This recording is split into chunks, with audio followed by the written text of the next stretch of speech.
प्रणाम स्वामी जी। हमारा जैसा स्वभाव है, यानी अगर हमारा विल पावर अच्छा है तो उसके रिलेटेड उसके मुताबिक मेडिटेशन टेक्निक्स होती है, और जो एक्टिव टेक्निक्स है वो ज़्यादा संकल्प के अनुसार है। या अगर हमारा स्वभाव एक्सेप्टेंस की ओर है तो पैसिव टेक्निक ज़्यादा बेटर काम करती है। प्रश्न महत्वपूर्ण है, क्योंकि साधना के जो टेक्निक्स हैं वो दो किस्म की होंगी। एक तो जो संकल्प के मार्ग से जिनकी यात्रा है उनके लिए, और एक समर्पण के मार्ग से जिनकी यात्रा है उनके लिए। तो अपने टाइप को पहचानना होता है पहली बात, कि क्या हम अपनी साधना को संकल्प के माध्यम से आगे बढ़ाएंगे या समर्पण के माध्यम से। हमारा टाइप क्या है। तो यदि कोई जो है व्यक्ति ऐसा है जो चुनौतियों और संघर्ष को पसंद करता है, थोड़ा सा संघर्ष और चुनौतियों की तरफ उसका रुझान है, तो उसे जो है संकल्प की विधियों की तरफ जाना पड़ेगा। ऐसी विधियों को चुनना पड़ेगा जो संकल्प की साधना है। संकल्प की साधना में एक बात और होती है कि अपने मैं को हम विस्तार देते हैं।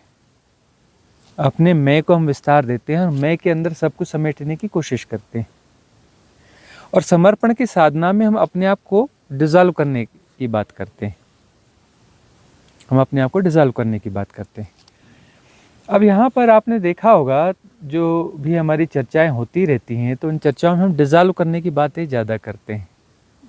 मतलब हम समर्पण वाली विधियों की तरफ जो है थोड़ा ज़्यादा झुकाव दिखाते हैं, क्योंकि संकल्प के माध्यम से जो यात्रा होती है अंततः वहाँ पर भी आगे जा कर के समर्पण करना ही होता है। हमारी क्षमता कितनी होगी, कितने भी बड़े हो जाएं, अनंत असीम तो नहीं हो सकते ना। कितने भी बड़े हो जाएं, अनंत असीम तो नहीं हो सकते ना। हम जब नहीं होंगे तब वह तो है ही, सत्य तो है ही, शिव तत्व तो है ही। तो उसमें अपने आप को विलीन कर देना है, उस शिव तत्व में अपने आप को विलीन कर देना है। हम अपने आप को शिव नहीं बना सकते, हम शिव तत्व में अपने आप को विलीन कर सकते हैं। लेकिन संकल्प की यात्रा में जो एक मंत्र आता है, एक बात आती है, एक घोषणा आती है, वो आपने सुना होगा, अहम ब्रह्मास्मि। यह संकल्प की यात्रा वालों का सूत्र है, अहम ब्रह्मास्मि, मैं ही ब्रह्म हूँ। मतलब अपने आप को इतना बढ़ाते हैं, इतना बढ़ाते हैं कि मैं ही ब्रह्म हूँ। लेकिन ब्रह्म परिपूर्ण नहीं है। ब्रह्म परिपूर्ण नहीं है। ब्रह्म का अर्थ क्या होता है? द एक्सपांडिंग यूनिवर्स, फैलता हुआ विश्व। फैलता हुआ विश्व, ऐसा विश्व जो फैल रहा है, कितना भी बड़ा हो वो अनंत असीम नहीं हो सकता। वह विश्व कितना भी बड़ा हो अनंत असीम नहीं हो सकता। अनंत असीम शिव तत्व है। और शिव तत्व जो है ऐसा है कि हमने अपने आप को समर्पित कर दिया, डिसॉल्व कर दिया, तो वह है ही, उसमें घुल मिल गए। तब जो है वहां का मूल मंत्र है शिवोऽहम्, शिवोऽहम्। तब पता चलता है कि शिव तो है ही और हम ही शिव हैं, हम ही शिव हैं। तो संकल्प की यात्रा में पहले हम जाएंगे अहम ब्रह्मास्मि। और ब्रह्म जो है परिपूर्ण नहीं है। ब्रह्म कभी परिपूर्ण नहीं है। परिपूर्ण जो है शिव है। तो शिव यानी कि वह अनंतता, वह असीमता, निर्गुण, निराकार। ब्रह्म में तो कोई आकार है, फैलता हुआ विश्व है। ब्रह्म यानी कोई आकार है ना, वो कोई फैलता हुआ विश्व है, कोई बड़ी चीज है। लेकिन बड़ी चीज कितनी भी बड़ी हो, अनंत की सापेक्षता में उसकी वैल्यू कितनी होगी? जीरो। अनंतता, इन्फिनिटी की सापेक्षता में कितना भी बड़ी कोई चीज हो, उसकी वैल्यू जो है इक्वल टू जीरो ही होती है। दो चीजें हैं, एक राई का दाना है और जो है एक महान तारा है, सूर्य है, या विराट कोई चीज है, या गैलेक्सी है, यूनिवर्स है, या मल्टीवर्स है, और एक राई का दाना है। दोनों की वैल्यू अनंत की सापेक्षता में बराबर है। ये छोटा बड़ा नहीं है। हम अपनी सापेक्षता में देखते हैं तो ये छोटा है या बड़ा है, अनंत की सापेक्षता में छोटा बड़ा नहीं है। अनंत की सापेक्षता में दोनों बराबर शून्य है, उनकी वैल्यू बराबर जीरो ही है, एक छोटा और बड़ा नहीं है, दोनों एक साथ एक जैसे जीरो है, उनकी कोई वैल्यू नहीं है। तो जो है साधना अंततः अनंत की साधना है, अनंत के बगैर मुक्ति नहीं है ना। मुक्ति तो तभी है जब शिवो हम घट जाए, कि हम शिव ही हो जाएं। बगैर शिव हुए मुक्ति नहीं हो सकती। अहम ब्रह्मास्मि का अर्थ मुक्ति नहीं है। ब्रह्म काया छठवां शरीर है, ब्रह्म काया यानी छठवां शरीर है। पहला भौतिक शरीर फिजिकल बॉडी, दूसरा आकाशीय शरीर इथरिक बॉडी, तीसरा सूक्ष्म शरीर कॉजल बॉडी, चौथा मेंटल मनस काया मेंटल बॉडी, फिर उसके बाद में आपका जो मेटाफिजिकल वर्ल्ड जो है वह शुरू होता है। तो दूसरा पांचवा शरीर कौन सा है? आत्मकाया स्पिरिचुअल बॉडी, और उसके बाद में आता है ब्रह्म काया। मतलब ब्रह्म काया जो है कॉस्मिक बॉडी जो है, कॉस्मिक बॉडी उसमें भी कॉस्मॉस आता है ना, और उसका ब्रह्म का अर्थ होता है the expanding universe, universe Cosmos इस प्रकार की चीज़ें। मतलब कोई आकार है, भले वो कितना बड़ा हो लेकिन कोई आकार है और उसमें कुछ घट रहा है, कुछ रूप है, कुछ यह है। और शिव में सब समाया है, शिव में फिजिकल और मेटाफिजिकल सब उसमें समाया है। लेकिन पहला उसमें अनुभव क्या होगा? अनंत असीम निर्गुण निराकार, बियॉन्ड टाइम एंड स्पेस, है ना। और वहां पर कोई ना कोई बोध होगा, ब्रह्म की स्थिति में भी कोई ना कोई बोध होगा। संकल्प के माध्यम से जहां पर भी आप पहुंचोगे, संकल्प की साधनाओं से, एक्टिव मेडिटेशन के माध्यम से आप जहां भी पहुंचोगे वहां कोई ना कोई बोध होगा। तो बोध किसका हो रहा है? अपने होने का बोध हो रहा है। अपने होने का बोध हो रहा है मतलब अभी हम पूरी तरह से डिसॉल्व नहीं हुए, है ना। बड़े हो गए, महान हो गए, लेकिन डिसॉल्व नहीं हुए। तो अगला कदम क्या होगा? समर्पण का होगा। शिव तत्व में अपने आप को समर्पित करना पड़ेगा। हम रहेंगे ही नहीं। शिव कब प्रकट होंगे? जब हम नहीं रहेंगे। हम रहें, शिव नहीं होंगे। हम और शिव एक साथ नहीं हो सकते। जब तक हम मौजूद हैं शिव से भेंट नहीं होने वाली, शिव तत्व से भेंट नहीं होने वाली। जब हम पूरी तरह से गल जाएंगे, सरेंडर हो जाएंगे, समाप्त हो जाएंगे, तब शिव तत्व प्रकट होगा। और वह प्रकट होगा का अर्थ है कि वह तो है ही, हमारा होना ही बाधा है। हम ही आवरण हैं, हम ही वह पर्दा हैं जो शिव को ढके बैठे हैं। हमारा होना ही आवरण है। अपने इस आवरण को गलाना है, डिसॉल्व करना है। इसलिए हम जो है शुरू से ही बात करते हैं समर्पण की, अपने आप को डिसॉल्व करने की। अपने आप को डिसॉल्व कर दे, समर्पित कर दें, क्योंकि डिसॉल्व होते ही समस्या पूरी तरह से समाप्त हो जाती है। समस्या कौन है? समस्या हम हैं। मैट्रिक्स कौन है? हम ही मैट्रिक्स है। हमारा होना मैट्रिक्स है, हम ही माया हैं, हम ही माया हैं। तो हम जैसे ही डिसॉल्व होते हैं तो माया और मायापति दोनों डिसॉल्व हो जाते हैं। माया और मायापति दोनों डिसॉल्व हो जाएंगे, तब जो बचेगा वह शिव तत्व है। माया से बाहर होना है। माया कहीं ना कहीं बच जाएगी। ब्रह्म रूप में भी माया कहीं ना कहीं बच जाएगी। ब्रह्म के साथ माया के बहुत वर्णन है ना, जो वेदों शास्त्रों में जो भी कथाएं हैं, ब्रह्म के साथ में ब्रह्म की कथाएं हैं, माया की कथाएं भी हैं। बहुत सारी उसमें कथाएं हैं कि ब्रह्म के साथ ऐसा हो गया, वह हो गया, फिर यह घटना घटी, वह घटना घटी, यह हुआ, वह हुआ। माया से जुड़ी घटनाएं हैं ना। तो ब्रह्म के साथ माया शेष है, ब्रह्म के साथ में माया शेष है। शिवत्व के साथ में कोई माया नहीं है, क्योंकि उसमें माया और मायापति दोनों विसर्जित हो जाते हैं, तब शिव तत्व होते हैं। और तब उस शिव तत्व के बाद में फिर वो सारा रहस्य खुल जाता है कि सारी माया पैदा वहीं से होती है ना। तब पता होता है कि माया भी वहीं से पैदा होती है, माया भी वही है और शिव भी वही है। शिव भी वही है, माया भी वही है। लेकिन मायापति बोलने से ऐसा लगता है कि मायापति यानी कि वह परम शिव ही हुआ। नहीं, मायापति बोलने से कोई हाइपोथेसिस जो है वह क्रिएट होती है। तो माया और मायापति दोनों को जानना चाहिए, तब जो है माया का सारा स्वरूप और अपना होना प्रकट हो जाएगा कि माया जो है हमारे होने का ढंग है, हमारे होने का ढंग माया है। उस मुक्ति के बाद वह पता चलेगा। तो क्या संकल्प की राह जो है वो अहंकार को भी बढ़ावा दे सकती है? हाँ हाँ, वो अहंकार को बड़ा करने की राह है। हम अपने अहंकार को बड़ा कर रहे हैं। हम अपने अहंकार को बड़ा कर रहे हैं। संकल्प की राह का मतलब है हम अपने अहंकार को फैला रहे हैं, सब कुछ अपने अहंकार में शामिल कर रहे हैं। हम सब कुछ अपने अहंकार में शामिल कर रहे हैं, लेकिन सब कुछ अहंकार में शामिल होकर भी वो कुछ ना कुछ तो हो जाएगा ना, बड़ा होकर भी कुछ तो हो जाएगा ना। और जो कुछ भी है, जितना बड़ा भी है, कितना भी बड़ा हो, उसका आकार जो है अनंत असीम नहीं हो सकता। अब कोई जो है 1 किलोमीटर का उसका आकार है, या 1000 किलोमीटर का आकार है, या 1 करोड़ किलोमीटर का आकार है, या 1 प्रकाश वर्ष का, 1 लाइट ईयर का आकार है, या करोड़ों लाइट ईयर्स का आकार है उसका, वो आकार ही तो है ना। कितना भी बड़ा हो जाओ, आकार ही तो है ना। तो ये संकल्प की साधना में हम फैलते जाते हैं कि अपने को और बड़ा करो, फैलते जाना है, बड़ा होते जाना है। अंत कहाँ आएगा? वो तो अनंत है। अनंत में अंत कहाँ है? क्या अनंत में कोई अंत शामिल है? अनंत का अंत होता ही नहीं है। अनादि का आदि होता ही नहीं है। जो अनादि है वो कहीं से शुरू नहीं हुआ, जो अनंत है वो कहीं खत्म नहीं होता। जो अनंत है वो कहीं समाप्त नहीं होता, जो अनादि है कहीं पे शुरू नहीं होता। और वही शिव तत्व है, वही शिव तत्व है जो कहीं पर शुरू नहीं होता और कहीं समाप्त नहीं होता। और फैलने का अर्थ है कि अपनी क्षुद्रता को थोड़ा और बड़ा करो, थोड़े और बड़े क्षुद्र हो गए, और बड़े क्षुद्र हो गए।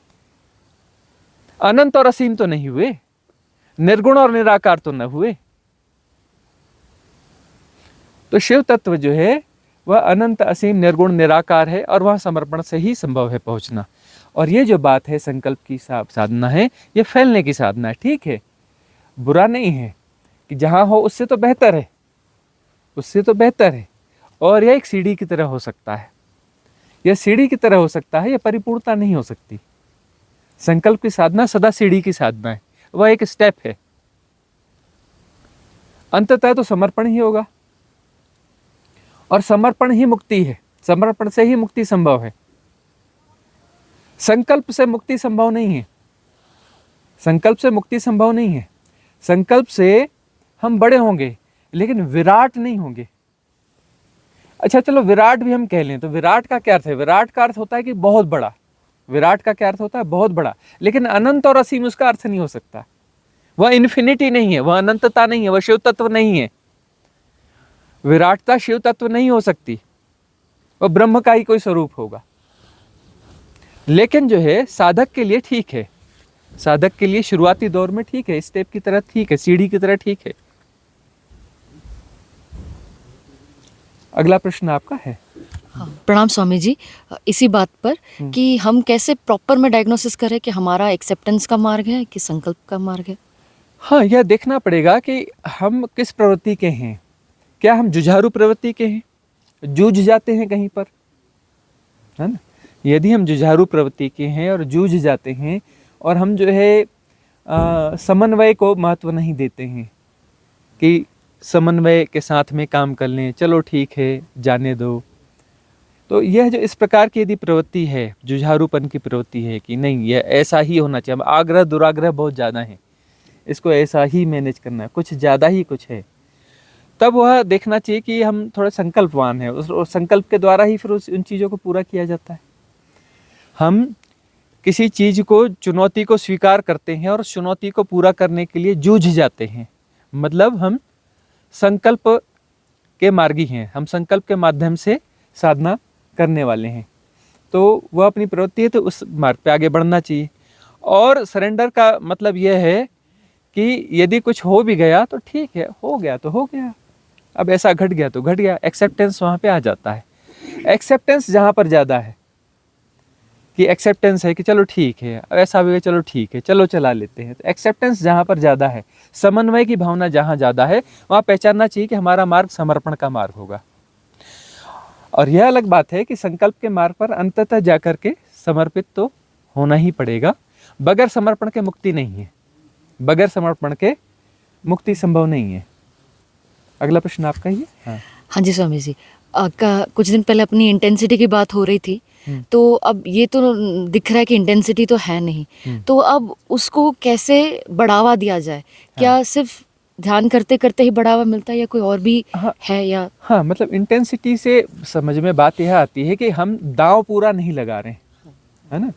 और मुक्ति जो है दांव बगैर लगाए बगैर होती नहीं। मुक्ति का अर्थ है कि हम पूरा का पूरा दांव लगाएंगे, क्योंकि हम अपने आप को पूरा का पूरा दांव लगाएंगे तभी हम पूरे के पूरे डिज़ॉल्व होंगे।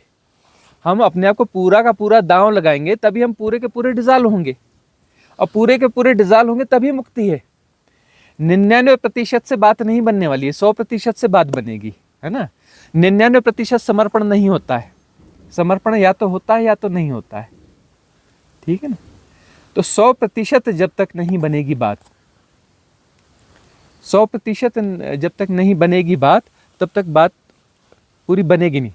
पानी जो है 99 डिग्री पर नहीं उबलता है, पानी जो है 100 डिग्री पर ही उबलता है। 100 डिग्री पर ही वो भाप बनेगा, 99 डिग्री पर वो भाप नहीं बनेगा। तो इंटेंसिटी तो चाहिए। ये इस प्रकार की साधना बार बार चेता रहे हैं कि साधना बहुत सारे लोग कर रहे हैं, बरसों से साधना कर रहे हैं, जन्मों जन्मों से साधना कर रहे हैं, और इस प्रकार की साधना कर रहे हैं कि आगे और बरसों करते रहेंगे, जन्मों जन्मों करते रहेंगे। अरे जन्मों जन्मों ही साधना ही करते रहोगे तो मुक्त कब होगे। तो साधना मुक्तिदायी साधना होनी चाहिए, और वही साधना काम की है। अब ऐसी साधना जो अच्छी साधना चल रही है, चल रही है, चल रही है, सालों चलेगी, जन्मों जन्मों चलेगी, उस साधना का मतलब क्या है? मुक्त कब होगे? साधना करते ही रहोगे, जन्मों जन्मों साधना करते ही रहोगे, और जन्मों जन्मों से करते आ रहे हो। इस साधना का मतलब क्या है? इसका अर्थ क्या है ना। वही एक शब्द आता है कुनकुनी कुनकुनी साधना। कुनकुनी कुनकुनी साधना कहीं नहीं पहुंचाती। इंटेंसिटी तो चाहिए, दांव तो पूरा लगाना पड़ेगा। अपने आप को जब तक 100% नहीं लगाएंगे तब तक मुक्ति संभव नहीं है, तब तक मुक्ति संभव नहीं है। 100% अपने आप को लगाना ही पड़ेगा। प्रणाम स्वामी जी। एक साधक क्या तैयारी करे कि उसका समर्पण घट जाए? एक साधक क्या तैयारी करे कि उसका समर्पण घट जाए? साधक जो है उसको अपने आप को जांचना चाहिए कि क्या मेरी टॉप प्रायोरिटी है। हम साधक अपने आप को ही धोखा देता है, साधक अपने आप को ही धोखा देता है, और धोखा सिर्फ अपने आप को दिया जा सकता है, किसी दूसरे को धोखा नहीं दिया जा सकता।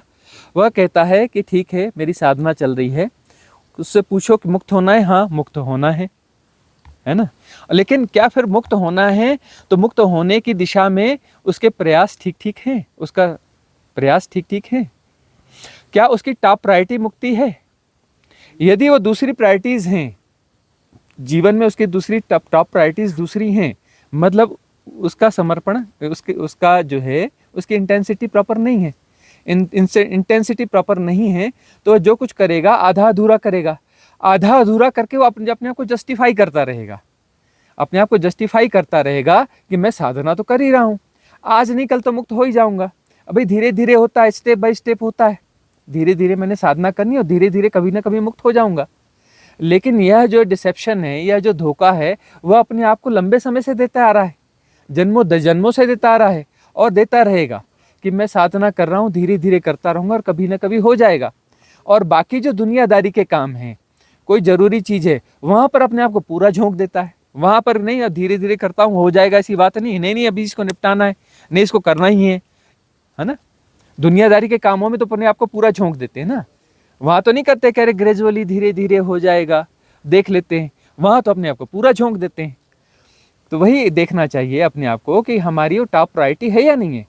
तो मुक्ति यानी क्या है, वो समझ तो पैदा करनी पड़ेगी ना कि मुक्ति यानी क्या है और फसावट क्या है। हम फंसे हैं तो क्या, किस में फंसे हैं, और ये फसावट जो है, यह फसावट क्या है, कैसी है, और ये इस फसावट में हमारे इन्वेस्टमेंट तो नहीं है, ये फसावट हमें आकर्षित तो नहीं करती है। क्या यह फसावट हमें फसावट जैसी लग रही है या नहीं, कि संसार में हम फंसे हुए हैं, तो यह फंसा हुआपन हमें फंसा हुआपन वास्तव में लगता है कि नहीं लगता है। अब हमारी प्रायोरिटी है कुछ और है कि यह संसार में हमारे ये काम होना चाहिए, यह काम होना चाहिए, यह काम होना चाहिए, ये तो फसावट है। अब जो है यह फसावट जैसी नहीं लग रही, लगता है कि ये जरूरी है, यह सब जो है बहुत जरूरी है जी, इसके बगैर कैसे चलेगा। तो ये सब बहुत जरूरी है, तो मतलब आप फसावट को जस्टिफाई कर रहे हो, है ना। घर आपको बनाना है, अरे पिछले जन्म में भी तो घर बनाया था, बच्चे तो पिछले जन्म में भी पैदा किए थे, उनको भी पाल पोस के बड़ा किया था, उन्हें नौकरी लगाई थी, घर मकान बनाए थे, ये सब किया था, धन बटोरा था, है ना। और ये सब बिल्कुल गैर बहुत ज़रूरी है, पिछले जन्म में भी किया था, ठीक है ना। और ये करते करते कि अब यह हो जाए तो आगे देखेंगे, थोड़ा सा यह काम बचा है, उसके बाद तो साधना कर लेंगे, थोड़ा और है, बस 1-2 साल की बात है, बस 6 महीने की बात है, बस 5 साल की बात है, उसके बाद तो पूरी तरह से साधना में आ ही जाना है। लेकिन वह जो है टॉप प्रायोरिटी में कभी नहीं आती, टॉप प्रायोरिटी हमेशा कुछ बनी रहती है, उसके यह एक प्रायोरिटी खत्म होती है, उसको हम सुलझाते हैं, तब तक एक दूसरी प्रायोरिटी खड़ी हो जाती है, बस अब थोड़ा सा यह हो जाए, उसके बाद तो फिर साधना ही है। तो टॉप प्रायोरिटी में कभी आपकी साधना आ ही नहीं पाती, टॉप प्रायोरिटी में आपका वह साधना आ ही नहीं पाती जो मुक्तिदायी साधना है।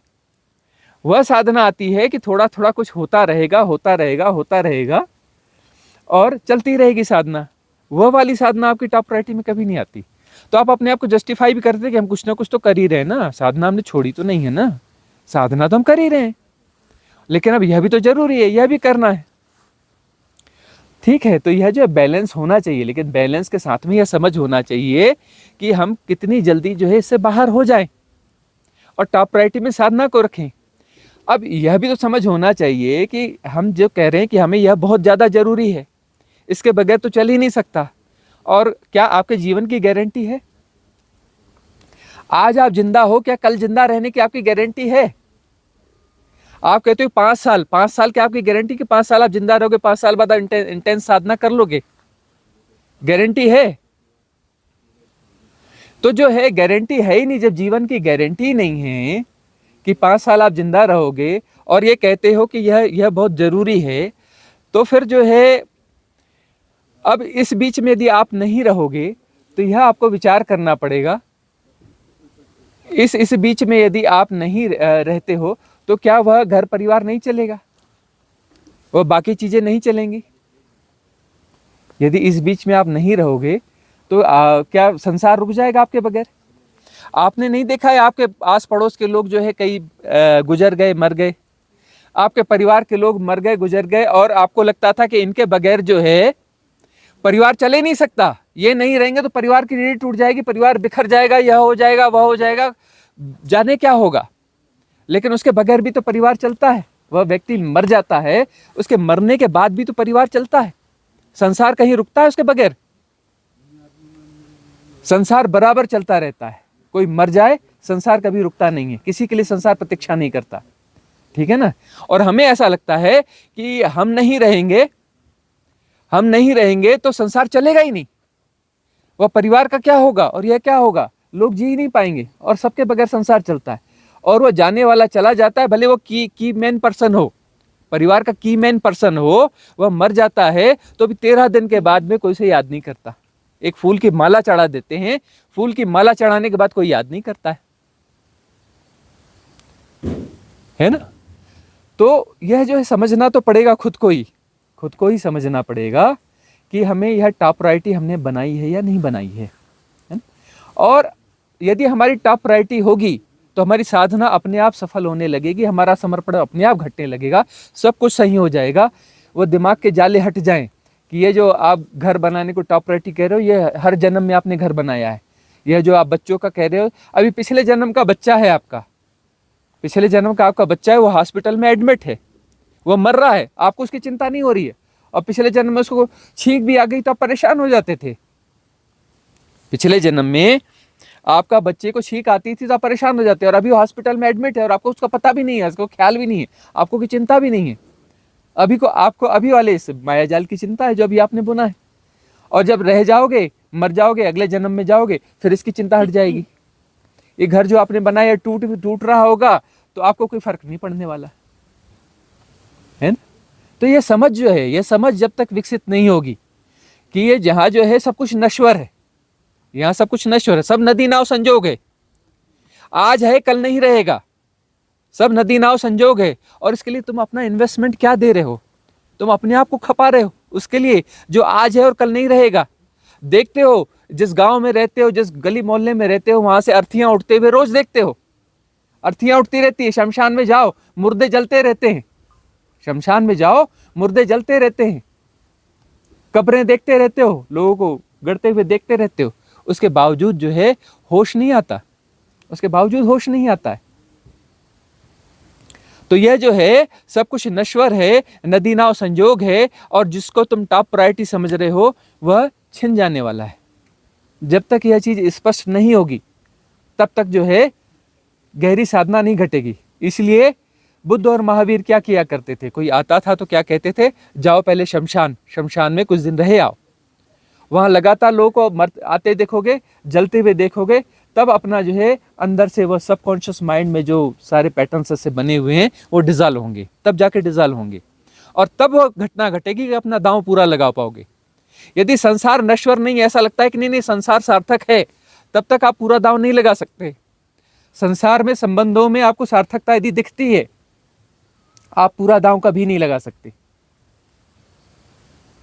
और जब आपको दिखता है कि संसार में सब कुछ नश्वर है और सारे संबंध छूट जाने वाले हैं, नदी नाव संजोग हैं, पिछले जन्मों के आपको याद नहीं रहते, वही तो कहते कबीरदास जी, पत्ता टूटा डाल से ले गई पवन उड़ाए, अब के बिछड़े ना मिले दूर दूर ही जाएं, है ना। अगला प्रश्न आप पूछिए। प्रणाम स्वामी जी। मेरा क्वेश्चन था कि जब अपन मैं को अहंकार से जोड़ते हैं या अहंकार को मैं से जोड़ते हैं, जबकि बहुत सारी विकृतियां हैं, काम क्रोध मद लोभ वो बहुत सारी है, तो मतलब अहंकार पे अगर हम काम करें, है ना, तो बाकी सब विकृतियां अपने आप से खत्म हो जाएंगी। मैं टॉप में अहंकार है क्या? नहीं, वही हमने बहुत बार समझाया है कि मैं जो है, मैं जैसी कोई चीज होती नहीं। मैं जो है मेरा मेरा मेरा का जोड़ है, बहुत सारा मेरा मेरा मेरा मेरा, मेरे संबंध, मेरा परिवार, मेरी प्रॉपर्टी, मेरा नाम, मेरी प्रतिष्ठा, मेरा नाम, मेरा रूप, है ना। ये जो मेरा मेरा मेरा मेरा है, मेरा मेरा के जोड़ों से जो एक सेंटर क्रिएट होता है, वो सेंटर अहंकार है। सेंटर एक फास्ट सेंटर है। मेरा कुछ होता नहीं, लेकिन मेरे के आग्रह है। मेरा तो कुछ होता नहीं है, यही तो ना समझिए। और मेरा यह आग्रह होता है कि ये मेरा है। ठीक है, व्यवहारिक सत्य, हम व्यवहारिक सत्य का वो विरोध नहीं करते कि व्यवहारिक सत्य की तरह काम करेंगे, लेकिन पारमार्थिक सत्य यह हमें समझ होना चाहिए कि मेरा एक व्यवहारिक सत्य है, लेकिन वस्तुतः मेरा नहीं है। ये मेरे संबंध हैं, या एक व्यवहारिक सत्य है, लेकिन ये पारमार्थिक सत्य नहीं है। तो मेरा मेरा मेरा मेरा जो है, उस मेरा मेरा को हम यह समझेंगे कि ये व्यवहारिक सत्य है, पारमार्थिक सत्य नहीं है। तो इसके मेरा मेरा के जोड़ के कारण में चारों तरफ से मेरा मेरा है, और बीच में एक सेंटर क्रिएट हो जाता है। उस मेरा मेरा के जोड़ से तो सेंटर क्रिएट होता है ना। वही हम कहते हैं कि कोई एक पत्थर है, पत्थर टिका हुआ क्यों है? क्योंकि उसमें कोई एक सेंटर है, उस सेंटर में गुरुत्वाकर्षण शक्ति है, वो शक्ति ने उस सबको, पूरे अणुओं को बांध के रखा है। वो बांध के रखा है इसलिए वह है। यदि सेंटर जो है अपना जो है डिजॉल्व हो जाए तो ये सब कुछ बिखर जाएगा, और ये सब कुछ बिखर गया तो सेंटर गायब हो जाएगा। ठीक है ना। तो ये सेंटर जो है फॉल्स सेंटर है। अहंकार जो है एक फॉल्स सेंटर है, जो कि है ही नहीं। ये मेरा मेरा मेरा मेरा के दुराग्रह के जोड़ से यह झूठ जो है पैदा हो जाता है। अहंकार नाम का झूठ पैदा हो जाता है। अहंकार जैसी कोई चीज होती ही नहीं है, मैं जैसी कोई चीज नहीं होती। मैं तो एक यूटिलिटेरियन शब्द है, मैं कोई अहंकार थोड़ी नहीं है, मैं कोई अहंकार थोड़ी ना है। वो जो मेरा मेरा मेरा के बीच में जो एक वो खड़ा हो जाता है ना, हम जो शब्द को अहंकार समझ लेते हैं, वो शब्द अहंकार नहीं। मैं तो एक यूटिलिटेरियन शब्द है। शब्द कैसे अहंकार हो सकता है? धन कैसे बुरा हो सकता है? धन ना अच्छा होता है ना बुरा होता है। धन कैसे अच्छा बुरा को हो सकता है? धन की उपयोगिता अच्छी बुरी होती है। मैं तो एक यूटिलिटेरियन शब्द है, मैं कैसे अच्छा बुरा हो सकता है? ना मैं अच्छा है ना बुरा है। ठीक है ना।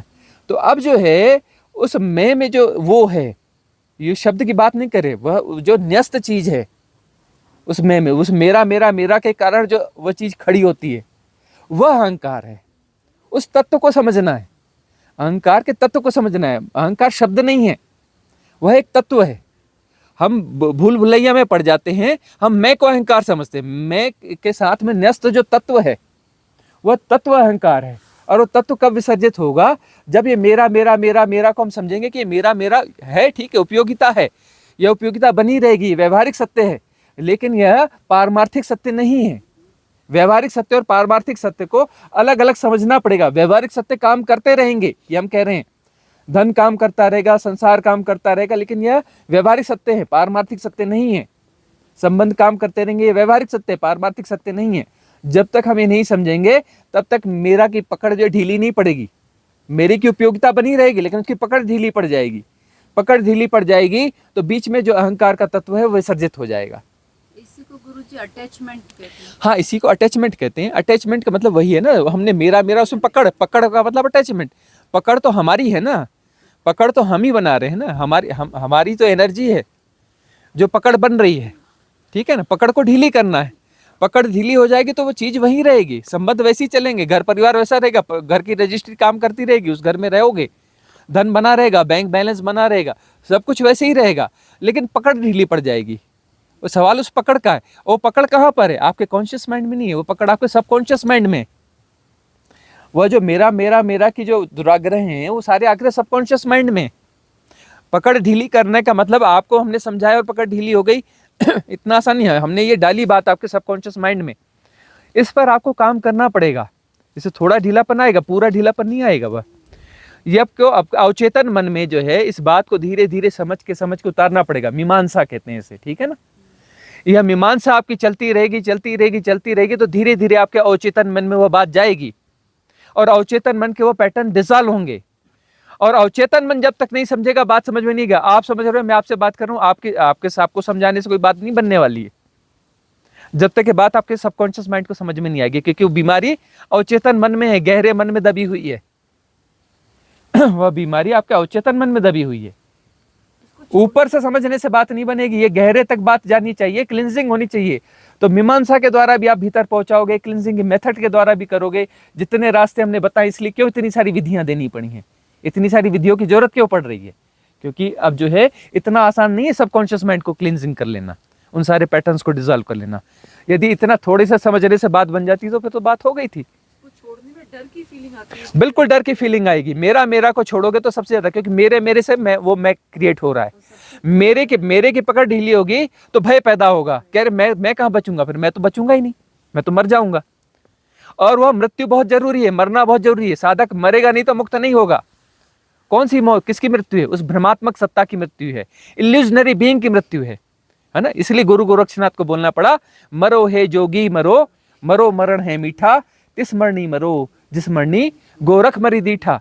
इसलिए कबीरदास जी को कहना पड़ा, जिस मरने से जग डरे मेरो मन आनंद, कब मरी हो कब भेटी हो पूर्ण परमानंद। मरना तो पड़ेगा, जब तक मरेंगे नहीं पूर्ण परमानंद मिलने वाला नहीं है। झूठ को मरना पड़ेगा, झूठ के मरने के बाद में सत्य प्रकट होगा, झूठ के मरने के बाद ही सत्य प्रकट होगा। और झूठ ही वह पर्दा है, और जो पर्दा हमने क्रिएट किया हुआ है उस पर्दे को हम बचा रहे हैं, उसको हम लगातार फीड कर रहे हैं, उस पर्दे को हम लगातार फीड कर रहे हैं। उस पर्दे को लगातार बचाना पड़ता है, क्योंकि वो झूठ का पर्दा है। झूठ का पर्दा यदि इसको आप बचाओगे नहीं तो अपने आप गायब हो जाएगा। उसमें लगातार अपनी एनर्जी डालनी पड़ती है, उस झूठ में लगातार एनर्जी डालनी पड़ती है। जरा भी गैप आएगा तो सत्य प्रकट हो जाएगा। इसलिए जो है मन में लगातार विचार चलते रहते हैं, लगातार पकड़ बनी रहती है, लगातार चिंता बनी रहती है, लगातार एंग्जाइटी बनी रहती है। उसके माध्यम से आप झूठ को जो है जिंदा रखते हो। उस झूठी सत्ता को जिंदा रखने के लिए आपको बहुत मेहनत करनी पड़ती है। सपने चलते रहते हैं, रात में जो बगैर सपनों के आप सो नहीं सकते, लगातार आप प्रयास करते हो। हाँ, लगातार वो जो है इस झूठ को बचाने के लिए लगातार चेष्टा की जरूरत है, क्योंकि आपकी वो चेष्टा जैसी खत्म होगी तो झूठ तो गिर जाएगा, सत्य प्रकट हो जाएगा। इसलिए पागलपन है, इसलिए मन ठहरता नहीं है। तो बहुत सारे तरीकों से काम करना पड़ता है ताकि यह सारी चीज डिसॉल्व हो। सबकॉन्शियस माइंड में भीतर गहरे तक जाना पड़ेगा, तब बात बनेगी। सत्यम का प्रश्न है, वह ले ले। सत्यम उत्तराखंड से है। हाँ। आपकी देशना पर चलकर जीवन जीने के 2 मार्ग दिख रहे हैं। पहले मार्ग में जो हो रहा है उसे देखते हुए यदि मन में उससे जुड़े पिछले विचार आए तो उन विचारों को वहीं तोड़कर उस घटना को एक नवीन दृष्टि से देखा जाए। दूसरे मार्ग में पहले सारे पैटर्न्स को तोड़कर फिर घटनाओं को जैसे हो रही है वैसा ही देखा जाए। मुझे पहला मार्ग सरल प्रतीत होता है। कृपया दोनों मार्ग में अंतर स्पष्ट करें अथवा बताएं कि कौन सा मार्ग श्रेष्ठ है। इसको फिर से पढ़िए, इस प्रश्न को। अच्छा। प्रश्न महत्वपूर्ण है। अच्छा, आपकी देशना पर चलकर जीवन जीने के 2 मार्ग दिख रहे हैं। पहले मार्ग में जो हो रहा है उसे देखते हुए यदि मन में उससे जुड़े पिछले विचार आए तो उन विचारों को वहीं तोड़कर उस घटना को एक नवीन दृष्टि से देखा जाए। दूसरे मार्ग में पहले सारे पैटर्न्स को तोड़कर फिर घटनाओं को जैसी हो रही है वैसा ही देखा जाए। मुझे पहला मार्ग सरल प्रतीत होता है। कृपया दोनों मार्गों में अंतर स्पष्ट करें अथवा बताएं कि कौन सा मार्ग श्रेष्ठ है। परमात्मा की सबसे सुंदर परिभाषा है, जो है सो है। परमात्मा की सबसे सुंदर परिभाषा क्या है? जो है सो है। तो जो जैसा है बिल्कुल परफेक्ट है, जो जैसा है एकदम परफेक्ट है, इसमें किसी परिवर्तन की जरूरत नहीं है ना।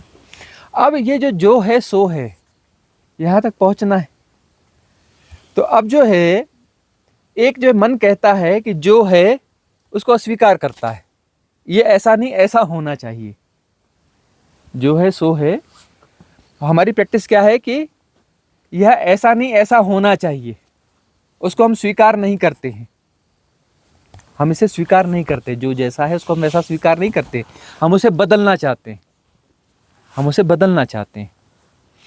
तो ये जो बदलने की हमारी जो प्रवृत्ति है, इस प्रवृत्ति को हम यदि समझने लगें कि जो जैसा है उसको हम स्वीकार नहीं करते, उसको बदलने के लिए कोशिश करते हैं, इस प्रवृत्ति को हम समझते हैं कि हम हर चीज़ को बदलना चाहते हैं, ऐसा करना चाहते हैं, वैसा करना चाहते हैं। इस प्रवृत्ति को हम समझें और इस प्रवृत्ति को हम यदि तोड़ दें, समझ रहे हैं कि यही जो विकार है, इस प्रवृत्ति को, इस आग्रह को, इस दुराग्रह को हम तोड़ देते हैं, तो तोड़ देते हैं तो उसके बाद में बदलने की प्रक्रिया खत्म हो गई। तो जो है सो है प्रकट हो गया, स्वीकार्यता आ गई, स्वीकार्यता आ गई।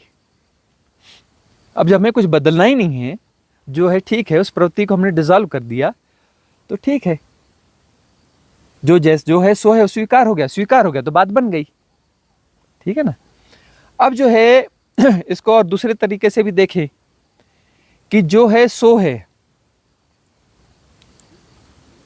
तो जो है सो है, इसको जो है हमारे पूर्व धारणाएं हैं, वो पूर्व धारणाएं जो है सो है के ऊपर पर्दा बनी हुई हैं। पूर्व धारणाएं हमारी हैं। हम जो है देखते हैं कि यह पर्वत है, यह पेड़ है, और यह पेड़ आम का पेड़ है, यह पेड़ अखरोट का पेड़ है ना। यह पेड़ है और अखरोट का पेड़ है। हमने एक परिभाषा दे दी कि यह पेड़ है, पहली बात। दूसरी बात, यह अखरोट का पेड़ है। और ये नाम किसने दिया? हमने दिया। यह हमारा दिया हुआ नाम है, हमारी दी हुई परिभाषाएं हैं।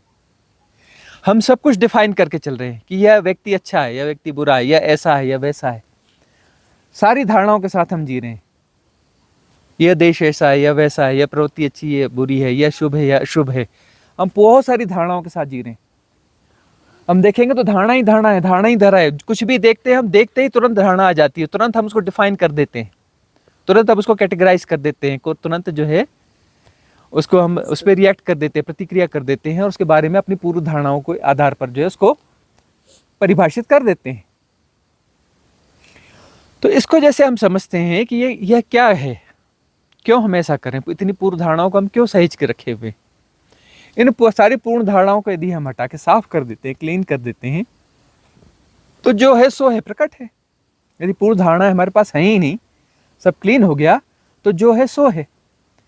हम तब जो है न दृष्टा है, न दृश्य है, और न इनके बीच का कोई संबंध है, एक ही हो गए। न वो पेड़ है, न अखरोट का पेड़ है, न पेड़ है, न आम का पेड़ है ना, और न कोई इसको जानने वाला है।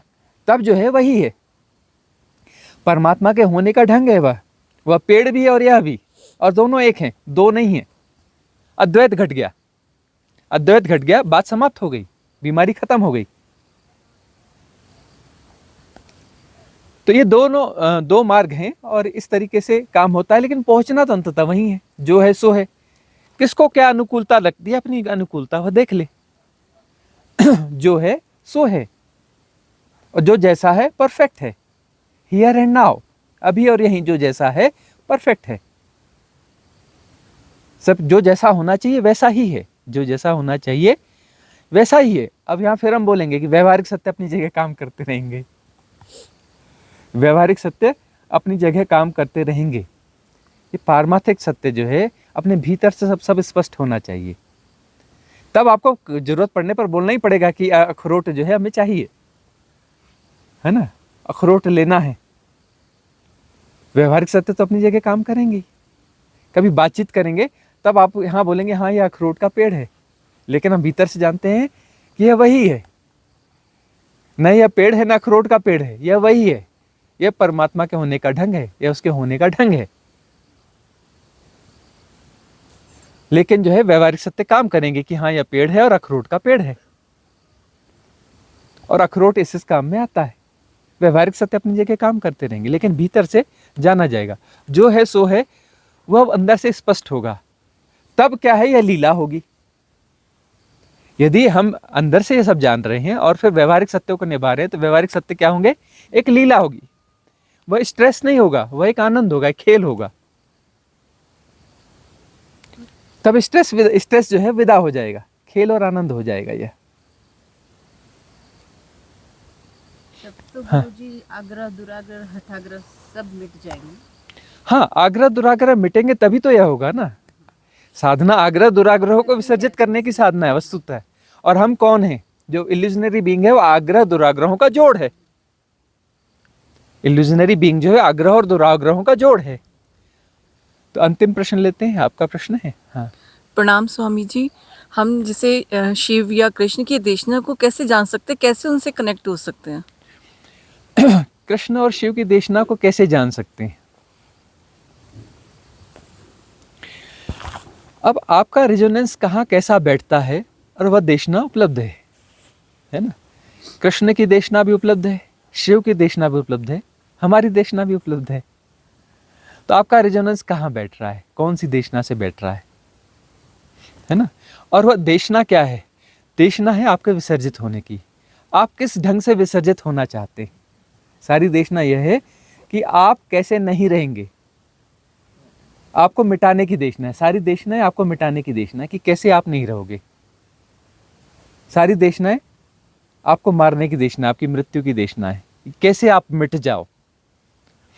तो कौन सी देशना आपको अच्छी लगती है कि आप जो है कैसे मरना पसंद करोगे?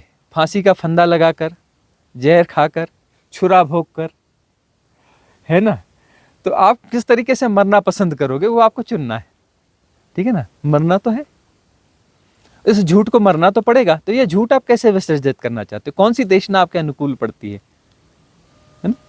और ये आपको ही भीतर समझना पड़ेगा। आपको अपने भीतर जाकर यही समझना पड़ेगा कि किस प्रकार से मैं डिसॉल्व हो सकता हूँ, किस प्रकार से मैं अपने अहंकार, अपने होने को विसर्जित कर सकता हूँ। ये आपको ही समझना पड़ेगा। और कोई आपको जो है इस बारे में नहीं समझा सकता है, वो आपको ही समझना पड़ेगा कि वो कौन सा मार्ग है जिस मार्ग से आप अपने आप को विसर्जित कर सकते हैं। एक आध प्रश्न कोई और हो तो ले सकते हैं, या फिर सभा विसर्जित करें। कम बोलना, धीरे से बोलना, ज्यादा हंसना, जोर से हंसना।